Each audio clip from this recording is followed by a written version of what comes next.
Hello po mga mamis, gusto nyo ba sang lumpia nga manamit na swak sa budget? Tara na!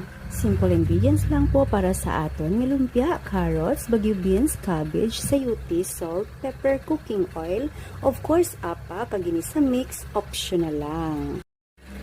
Hiwaon mo lang sang gagmay ang tanan nga mga vegetables.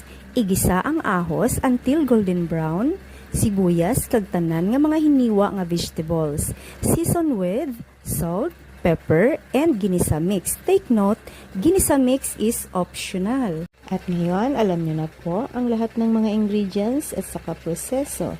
Punta naman po tayo sa paghihiwa-hiwalay ng ating mga apa. Bago po natin gawin yan, tip lang po sa pagbibili ng apa, dapat po ay bibili kayo sa umaga upang fresh pa po at saka po ito ay malambot, hindi po tayo mahihirapan na mag-roll. At saka pipiliin po natin of course ang apa na malinis.